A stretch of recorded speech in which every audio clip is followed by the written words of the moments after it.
Hi hello నమస్తే welcome back to iDream media. ఈరోజు మనతో ఉన్నారు amphi certified mutual fund distributor అయిన పిఎస్ చంద్రశేఖర్ గారు.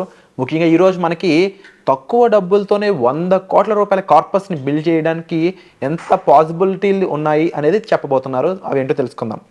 నమస్తే సార్. నమస్తే అండి. సార్, చాలామందికి 100 కోట్లు అనగానే అది ఇంప్రాక్టికల్ కదా, ఇది పాసిబుల్ కాదు కదా అనే ఆలోచన వస్తూ ఉంటుంది. But stock market, mutual funds వీటన్నిటిని పాసిబుల్ అని నిరూపిస్తున్న టైం ఇది.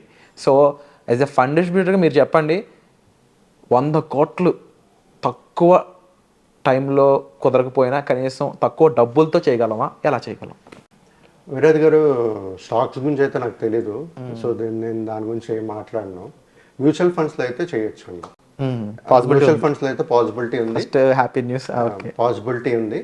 కానీ దీని ముందు మనం అర్థం చేసుకోవాల్సింది ఏంటంటే, ఈ 100 మన గోల్ ప్రతి ఒక్కరు ఇన్వెస్ట్ చేసే ముందు మ్యూచువల్ ఫండ్స్లో ఏం చేస్తారో ఒక గోల్ సెట్ చేసుకుంటారు. ఏమని రిటైర్మెంట్ అంటారు, ఎడ్యుకేషన్ అంటారు, మ్యారేజ్ అంటారు. కానీ ఇక్కడ మన గోల్ ఏంటంటే ఒక 100 కోట్లు కార్పస్ క్రియేట్ చేయడమే. దేనికోసం అనేది మాట్లాడుకోవట్లే. నా ఫ్యామిలీకి 100 కోట్లు నేను కార్పస్ క్రియేట్ చేయాలి అంతే. నేను మీ రిటైర్మెంట్ తర్వాత మీరు ఎలా బతుకుతారు, మీ పిల్లలకి ఎలా పెళ్లి చేస్తారు, మీ పిల్లలకి ఎలా ఎడ్యుకేషన్ చేస్తారని మాట్లాడట్లేదు ఇక్కడ. 100 కోట్లు నేను నా లైఫ్ జర్నీలో, ఈ జనరేషన్లో 100 కోట్లు కార్పస్ నేను వదిలి వెళ్ళాలి మా పిల్లలకి. రైట్, అది మాట్లాడుకున్నాం సార్ ఇవాళ. సో జనరల్గా ఎవరైనా ఒక ఇన్వెస్టర్ చేయాలి అనుకున్నప్పుడు ఆయన starting earning is at 25 years of age. 25 years age ఒకవేళ ఇన్వెస్ట్ చేసి స్టార్ట్ చేసి ఈ 100 కోట్లు క్రియేట్ చేయాలి అనుకుంటే 35 సంవత్సరాలు ఉంటుంది. 60 years రిటైర్మెంట్కి. 35 yearsలో 100 crores క్రియేట్ చేయాలంటే 1,54,000 per month సిప్ చేయాలి. అందరికి సహజం కాదు. 50,000 వచ్చిన వాళ్ళకి 50,000, 40,000, 60,000 జీతం వచ్చిన వాళ్ళకి అంత అమౌంట్ ఇన్వెస్ట్ చేయలేరు. రైట్. సో చేయలేనప్పుడు ఇంకో స్ట్రాటజీ అనేది మనం మాట్లాడుకుందాం సార్. ఇప్పుడు ఏంటంటే ఎవరైతే ఏజ్ 25 years ఉంటుందో వాళ్ళు స్టార్ట్ చేస్తారు. రైట్, ఎర్నింగ్ స్టార్ట్ చేస్తారు. అప్పటి నుంచి ఇన్వెస్ట్ చేస్తూ ఉంటారు. వాళ్ళు ఒక 35 years చేసి ఒక 100 crores కార్పస్ క్రియేట్ చేయాలంటే 1.54 lakhs చేయాలి.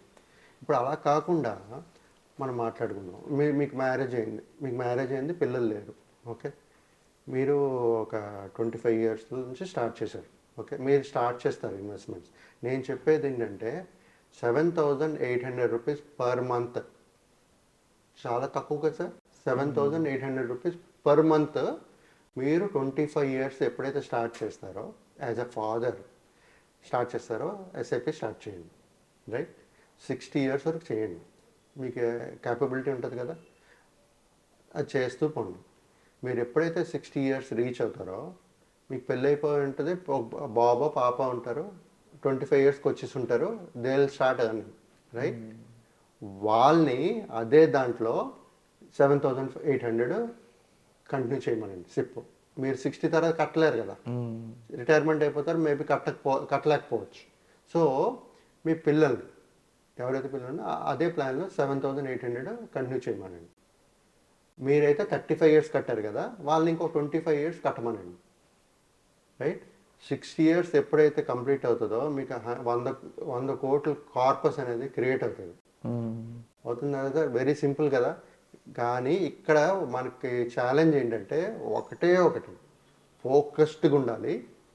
7,800 అనేది సిప్ కంటిన్యూ అవుతుండాలి. మీరు 35 years కడతారు, మీ పిల్లోడు కంటిన్యూ చేయాలి. టోటల్ 60 years కట్టాలి.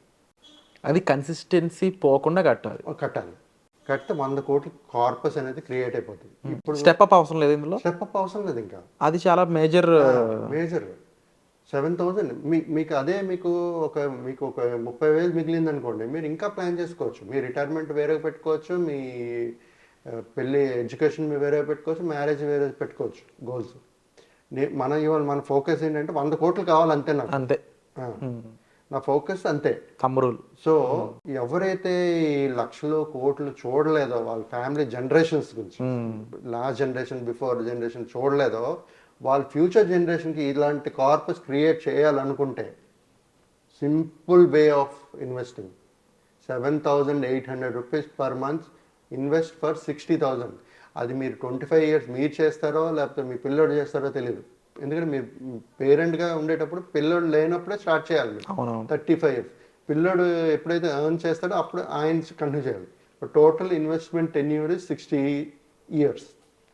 అమౌంట్ ఈజ్ 7,800 అంతే.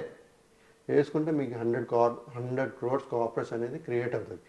ఇదే ఫర్ ఎగ్జాంపుల్ మీరే అడిగారు కొన్ని సార్, నేను 60 ఇయర్స్ వరకు చేశాను సార్, మరి నేను ఇంకేమీ ఇన్వెస్ట్ చేయలేకపోయాను, నాకు రిటైర్మెంట్కి ఏదైనా కావాలి అనుకున్నా సరే, ఆ 100 కోట్ల నుంచి లేకపోతే సగం 50 కోట్ల నుంచి ఒక 10 కోట్లు తీసుకోండి.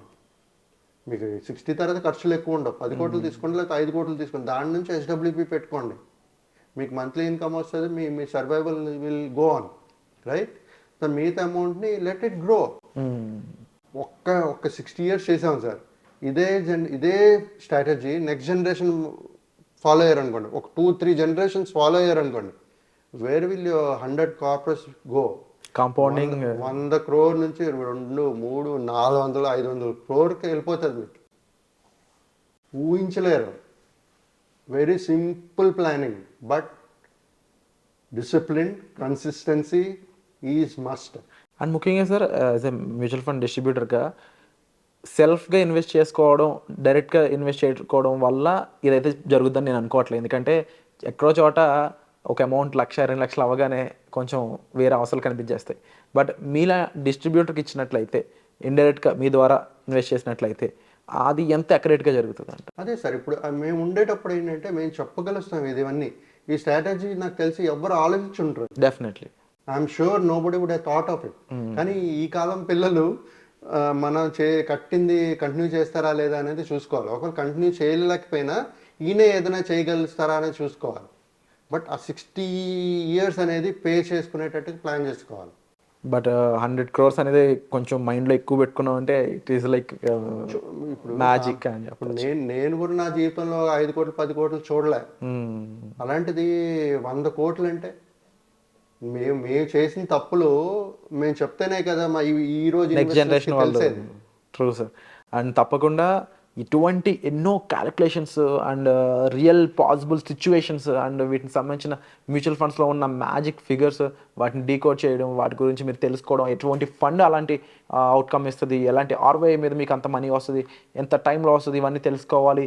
ఇంకొంచెం మీరు ఇన్వెస్ట్ చేయాలనుకున్నట్లయితే డిస్ప్లే అవుతున్న నెంబర్స్ కాల్ చేయడం ద్వారా మీరు PS చంద్రశేఖర్ గారితో అపాయింట్మెంట్ బుక్ చేసుకున్నట్లయితే మీరు క్లియర్గా ఇటువంటి ఎన్నో ఇన్వెస్ట్మెంట్స్ ద్వారా మీ తరాలకి ఒక మంచి భవిష్యత్తును అయితే ప్రొవైడ్ చేయొచ్చు.